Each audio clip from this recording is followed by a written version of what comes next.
Skim is a Mariko Tamaki original comic book about a 16-year-old edgy outcast teen navigating her high school life and eventually catching feelings for her teacher. Yes, it may not shock you to find out that it sucks. If you don't know how awful of a creator Mariko Tamaki is, just know that she is the one that created I Am Not Starfire, which is obviously one of the worst comics I've ever read, and also one of the most hated comics of this generation. Not just because it's bad, but also because it's straight up insulting most of the time. This comic that we're discussing right here is one of her very first works in the graphic novel scene, assisted by her cousin Jillian Tamaki in the art department. She may have made one of the most hated comics on the planet, but could it be that her earlier works are actually good, and we're actually all missing out on her hidden gems? Well, you read the thumbnail of the video, and you just heard what I said about the teacher-student thing, so you know for a fact that the answer is friggin' no. Let's get into it, boys. The story of this comic starts off in a manner that immediately indicates that this is not a story or an actual comic, but instead a pointless slog through the hazy high school memories of Tamaki's personal diary, haphazardly converted into a comic, because the comic itself is being narrated via diary entries. Every single piece of work this Tamaki idiot creates always feels like that. I really do just want to get straight to the teacher-student romance garbage that's absolutely vomit-inducing, but I have a little bit to say before that, because that thing that I brought up, it's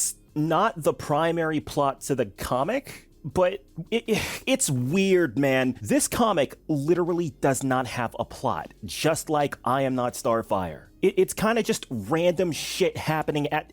I'm getting ahead of myself, let me explain. In this tale, the main character is a girl called Kimberly Keiko Cameron, nicknamed Skim, a Japanese-Canadian, chubby, cynical goth girl that just doesn't fit in with the normal kids. Man, isn't that funny? How Mariko Tamaki, a Japanese-Canadian social outcast goth girl who clearly has not mentally matured out of her high school phase, has decided to create a comic about a Japanese-Canadian social outcast goth girl in high school. I'm sure that's just a total coincidence. And this entire comic definitely isn't just yet another illustrated version of one of those stupid Tumblr stories where some dumbass girl's petty teenage desires are satiated, or something like that. Speaking of illustrations, the artwork for this comic is not too great. Honestly, I don't hate it. I actually do like one or two of these grayscale establishing shots, but a lot of the pages are cluttered with too many different things going on in order to appreciate what my eyes are absorbing artistically. And even worse than that, the characters of this tale just look like shit.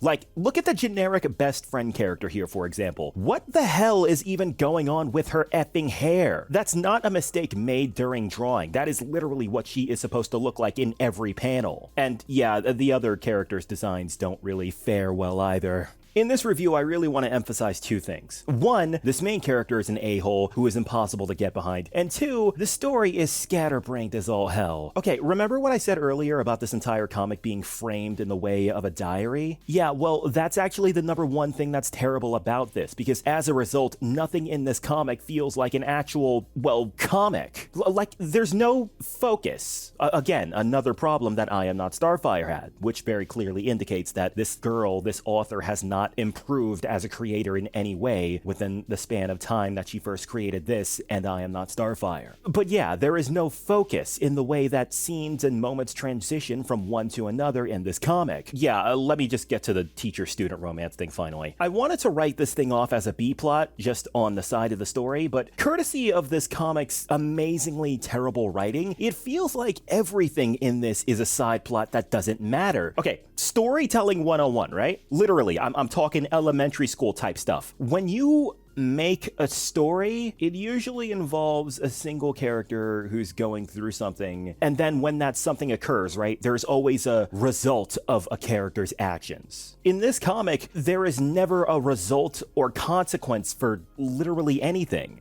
Shit kind of just happens, like it's some weird-ass Quentin Tarantino movie. And then after those things happen, the story kind of just moves on like it didn't matter at all. Not like I've watched movies like that, like I said, Tarantino movies, but those get away with that because the characters are actually interesting and humorous and three-dimensional, and I don't think I need to tell you that this glorified self-insert high school fanfiction doesn't have that. You might still be confused on what I mean when I say that shit kind of just happens and then we kind of just move on from that shit. Let me just try to display this to you as best as possible. Since Mariko Tamaki is a hack of a writer that has no ability to form a story with any form of actual coherency, I will personally restructure and summarize this plot in my own way way, essentially doing her own job for her. Okay, the story is essentially this. In Skim's school, a horrible tragedy has occurred that has sent the entire school spiraling out of control. Some dude just offed himself. Oh, freaking no. Now, usually I like to pepper in these narrations with sarcastic remarks and such, but not in this moment because, well, obviously taking your own life is not something to joke around about. Well, actually, I did make that remark towards the creator of the Zootopia abortion comic, specifically saying that I wanted him to... You know what? Never mind. Okay, so, I'm not gonna trivialize this subject matter. Obviously, it's very serious. But that's fine, because I don't have to. This main character, Skim, trivializes it all on her own without any of my help. The way the main character reacts to all of this happening is really douchey and straight up offensive. She is basically annoyed, like this is a minor inconvenience, by the fact that her life is getting indirectly affected by this. Am I allowed to say suicide without my video getting shot? You know what? Nobody watches my videos anymore anyway. She basically treats the situation of another student taking her own life like it's a minor inconvenience, like the world entirely revolves around her, since the entire school was forcibly being sent to annoying-ass PTA meetings and pep talks to discuss the situation. And furthermore, she and her generic best friend character go off into the woods to... try to summon his spirit only a day or so after finding out that he was dead. One of the most horrific things a human being can do to oneself has been treated like a minor inconvenience and annoyance, and a witchery experiment to this main character. Wow. Do I even need to say anything? You see, this is why making narratives that are elaborated on within the frame of a diary entry usually end up making the narrative itself unbearable to read. Because if the protag in question narrating is a douchebag, which most teenagers just naturally are, then the entire story is just a non-stop barrage of witnessing someone just be a dick. And even worse, you're forced to witness the dick in question internally convince herself or himself that she's actually really cool and doesn't conform, and that's what makes her so awesome. Yeah. This was actually, once again, the exact same problem with I Am Not Starfire, Onision's shit-stain-ass books, and countless amounts of terrible young adult high school movies. According to the plot summary on the back of this book, apparently the tragedy of this person taking her own life causes the entire school to go awry, and as a result, Skim gets alienated from the student body even further. And this causes her to get clingy with people that you definitely should not be getting clingy with at all. You know, like her own goddamn teacher, and the teacher is totally okay with it and is into it too. Yeah, Jesus Christ. Okay, now we are going to get into the romance bits, if you could even call it a romance. Okay, this is the pedophile in question, Miss Archer. I'm using the word pedophile, but legal age of consent in Canada is actually 16, even though the main character is 16. Who cares? It's still f***ing creepy, doesn't matter. The summary on the back of this comic describes her as an equally quirky teacher, and I guess Tamaki's idea of quirky is being really effing creepy, as the first line of dialogue she delivers is ecstatically saying to her students, her freaking own students, mind you, that chocolate is better than sex. Grown adult saying that to a bunch of high schoolers of undisclosed age. Just throwing that out there, boys. I'm not expecting this to be like some actually well-built romance for good crying out loud, but I will use this as a criticism regardless. You know how most normally functioning romances between characters involve people having personalities that actually click, or having two characters come together through certain circumstances or something like that? Yeah, well, as a result of Tamaki's scatterbrained storytelling, the characters kind of just like each other. The only way you can tell they're warming up to each other is based off of the very sudden and weird occurrences of the main girl suddenly getting into conversation with Miss Archer. Look, I'm not interested in seeing a weird degenerate romance between a student and her teacher Bloom, obviously. I mean, you guys know what my feelings on the fate are. I'm just criticizing the fact that these two girls don't even have any build-up at all. The only indication that they're warming up to each other is based off of Tamaki kind of just saying what's happening, and that, funny enough, just makes it all the freaking creepier. Talking about how this grown adult is longingly staring into this outcast, emotionally underdeveloped teenager's eyes and shit. God, man, it's freaking gross. So yeah, whatever. As a result of things kind of just happening left and right, Mariko Tamaki's self-insert gets to smooch her teacher. Yay! Isn't that so romantic and not at all completely disgusting? Yeah, it's really great. Okay, So, not only is this relationship in question degenerate garbage by default, it's also not even organically occurring. It feels less like this was supposed to make sense, and more like the creator of this comic is just validating her own personal desires and fetishes into the damn comic. And considering the fact that this is literally the entirety of I Am Not Starfire in a nutshell, I'm sorry for constantly bringing that other comic up, but you gotta understand, these things are one-to-one comparable. Even the freaking covers look the same in some situations. It's not hard to jump to that conclusion. Anyway, what happens next? Well, honestly, it kinda just mindlessly escalates further into creepier stuff. The main girl starts sneaking over to Miss Archer's home, and keep in mind, this teacher lady never even told the main girl where she lived. So yeah, that just opens up a whole new chasm of questions that I'm not gonna bother delving into. Furthermore, the stupid, boring school life of Tamaki continues to unfold in a manner that I don't want to get into because it's just dumb, boring walls of meaningless text, accompanied by low-resolution artwork and obnoxious quirky bullshit. Boys, I understand that the way I'm narrating this sounds like I'm just rushing through this way too hard, but that's not the fault of me. I promise. That is genuinely just how this comic's pacing is. You can't really organically transition from one thing to another via narrating it because the story itself doesn't do that either. Like, I already made this analogy, I'm gonna say it again. It really does feel like a little kid just trying to explain how much fun he had with his friends at the park. The way the plot just ADDs off into random-ass subject matters. For example, when the stupid teacher says that chocolate is better than sex to her probably underage students, the next page is just the main girl saying, oh yeah, by the way, this is my collection of random ass knickknacks. Isn't this so cool, guys? Aren't I so quirky and cute, guys? Look at me, guys. Like, what the f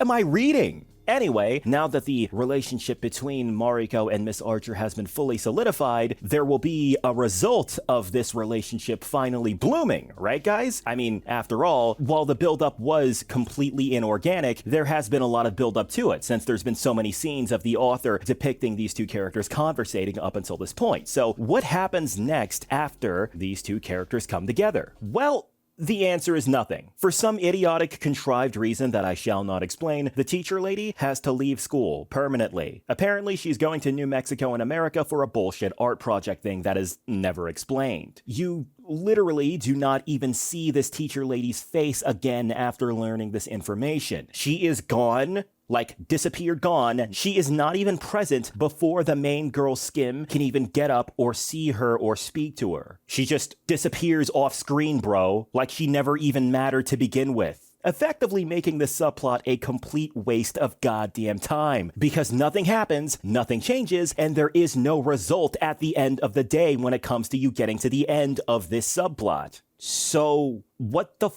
am I reading? Boys, I really feel like I'm not doing my job correctly right now due to how I don't even feel like I'm reviewing this at the moment. But deadass, this entire comic is just like this. Something seemingly important happens, then the main girl internally rambles and monologues about it for like 3 paragraphs of obnoxiously stupid and or quirky monologue, and then the plot beat kind of just ends abruptly. This is literally not a comic, dude. It's just artistic ADD. The entire degenerate romance thing is treated like a weird Skyrim side quest where you could have just ignored it and there would have been no consequence. You would assume that there's a primary plot to follow, but everything else that comes up in the comic is treated just like this weird ass romance too. The girlfriend of the dude that took his own life is all depressed and crap, and the main girl Skim and that girl in question both make friends through stupid, ill-explained circumstances. And the generic best friend girl with her stupid ass hair f***s off to go hang out with some other pack of losers and is never on screen anymore like she did not matter to begin with. And then Skim follows it up with more panels of stupid, annoying, pointless bickering about all that does not make a lick of freaking sense. And then the comic just ends. Like, that's it, bro. The comic is just over. That's the entire comic. It just ends abruptly without any explanation. It's like somebody watched The Big Lebowski and then was just like, oh, I could do that too. And then they just f***ed it up royally. I cannot stress enough how confused I was when I finally finished the comic. Like, I read this entire comic over just to get a read on what the hell I just ingested. Like, what was even the point of any of this garbage? At the end of the day, the main character Skim is still an angsty dick, and her personality, attitude, and thoughts on others change in zero way whatsoever. She just swaps one generic best friend character for another, and that's it. Characters do not change or develop, nobody learns anything, no one accomplishes changes anything either. No one even suffers the consequences of any action taken in this book. Even the weird-ass stupid romance the main girl has with her teacher has zero resolution. It just ends out of nowhere. I have read a lot of bad pieces of work because that's basically my job on YouTube, right? And I gotta say, when I say that this comic feels like artistic ADD, I mean that this comic feels like a story that would only make sense within the context of the person who made the comic. Like, so many of the things in this comic are like weird subject matters that really feel like they were specifically designed so that they would only, and I mean only, please Mariko Tamaki, and only make sense via the reading of Mariko Tamaki. That's when you know you're a terrible author, when you don't have the ability to make a story that makes sense to other people and only yourself. Like, that's, I'm telling you, that's literally like 12-year-old archive of our own porn fan fiction type shit, you know what I mean? And honestly, that's the best way to describe this comic. And funny enough, the best way to describe all of her other comics as well. I cannot stress this enough. This entire comic is just one big, pointless waste of time. And despite this comic being a 141-page nothing burger of random-ass sub-stories, obnoxiously quirky babbling, and self-insert fantasy fulfillment, this comic has successfully achieved multiple awards and nominations for said award. Congratulations on failing upwards, Mariko Tamaki, you f***ing weirdo. Boys, seriously though, this comic sucks. I have nothing more to say beyond that. That's gonna be all for this video. This is Blacklight Jack signing out. Thanks for watching.